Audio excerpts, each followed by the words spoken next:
¿Te dejó dormir tranquilo?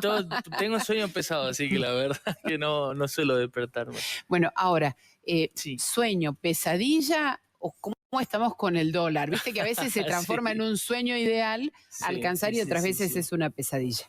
Tal cual. Bueno, por ahí para entender un poco el comportamiento del dólar, ¿no? El explicar por ahí el por qué, o sea, así de manera tajante, es un poco temerario. Sí, lo que podemos ver es algunas, porque en sí la economía es muy compleja, pero podemos ver algunos factores o algunos motivos para tratar de entender un poco el comportamiento que estuvo teniendo hasta el día de hoy. Porque hemos visto en los últimos días que por ahí la parte de la cotización del dólar informal, el dólar que conocemos como el dólar blue, no tuvo un pequeño rebote en el precio, ¿no? Subió un poquito, cerró ayer creo que en 1.245 en la cotización.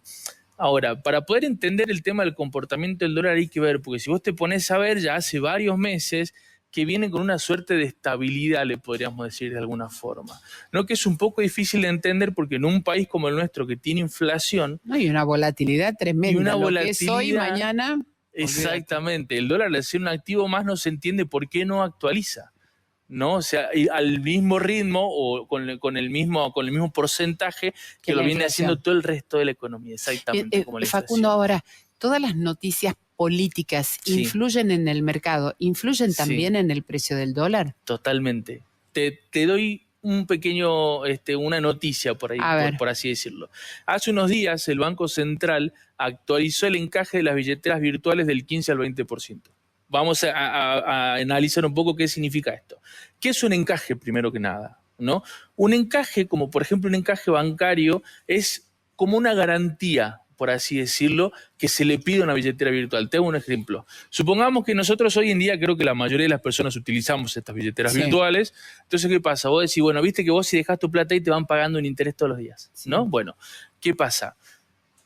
La billetera, por ejemplo, vos depositas 100 pesos, ¿no? De esos 100, la billetera virtual no puede utilizar todos esos 100 pesos para invertir. Tiene que tener un encaje, o sea, se le exige como una garantía. Hasta hace unos días era del 15%, o sea, si yo deposito 100, la billetera virtual solamente puede usar 85. Los otros 15, que es el 15%, lo tiene que dejar como en garantía, no se puede tocar, ¿no? Bueno, se elevó de ese 15 al 20. O sea que ahora si yo deposito 100, pueden utilizar solamente 80 para realizar esas inversiones. ¿Qué significa? Que la billetera virtual ahora lo que hace es tener menos rentabilidad, porque ahora puedes usar menos cantidad de tu plata para invertir. Entonces, ¿eso qué significa? Que seguramente el retorno que a vos te da ahora va a ser menos, entonces la tasa de interés baja. Como baja, se hace menos atractivo el invertir en pesos.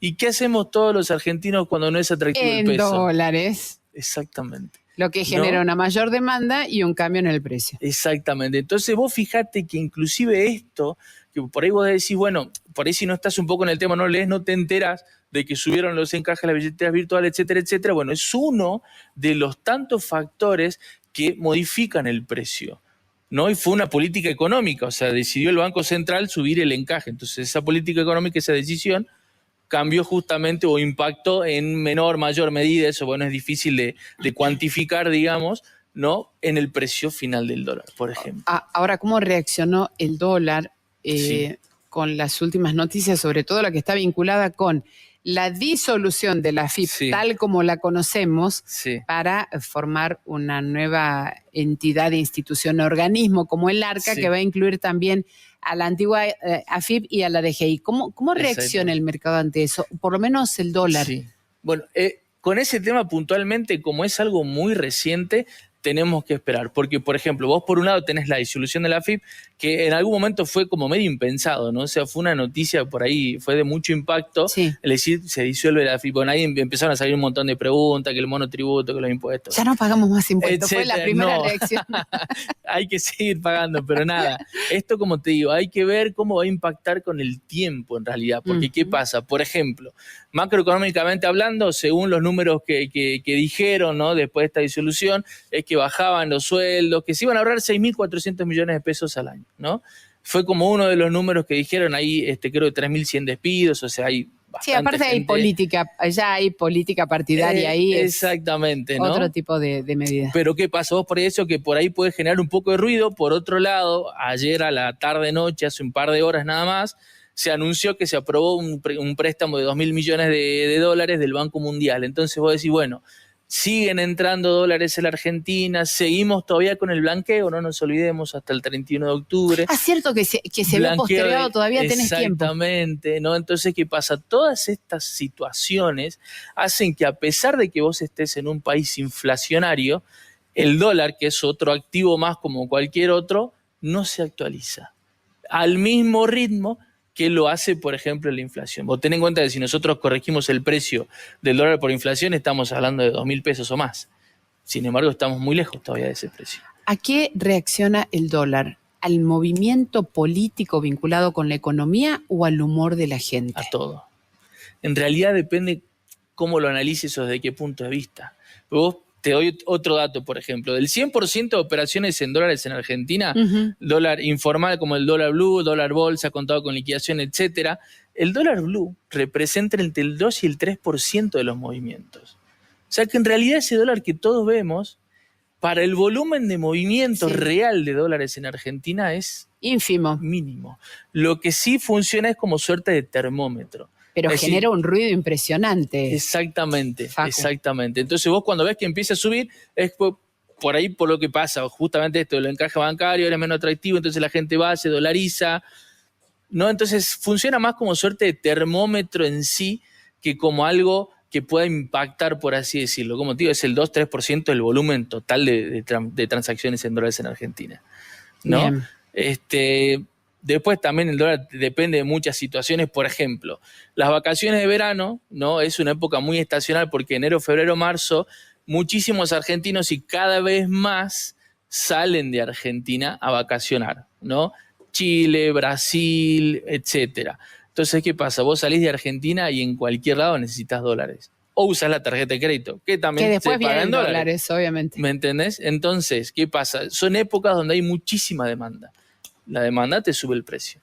Entonces, por ejemplo, enero, febrero, marzo, independientemente del año en el que estemos, el gobierno de turno, la crisis, no crisis y demás, siempre es época en donde por lo menos actualiza el precio. En mayor, menor medida, depende de la situación, el contexto general, pero suele ser así, de esa forma. La última que te hago, en relación a las tarjetas de crédito, ¿salís del país y cuando ya te llega la cuenta te llegan dólares? Exacto, en realidad, ¿qué es lo que pasa? Vos cuando gastás en el exterior, si bien, por ejemplo, no sé, te vas a cualquier lugar que se pague en dólares, no vos pasás la tarjeta de crédito.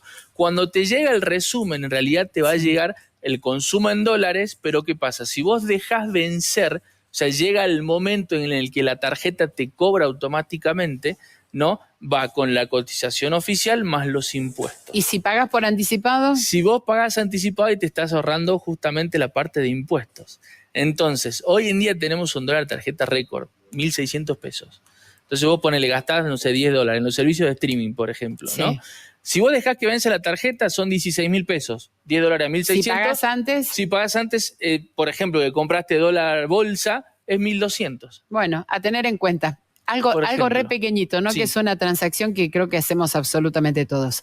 Facu, como siempre, muchas gracias por ayudarnos a entender un poco el mundo financiero económico en el que nos encontramos. Por favor, lo que necesiten, lo que sí los invito a que nos busquen en las redes sociales. Perfecto. @Valerse Inversiones, y si no, nos ven en la oficina Alvear 499, de lunes a viernes de 8:30 a 13 y de 14 a 17. Y allí preguntan por Facu y no hay problema. Así es.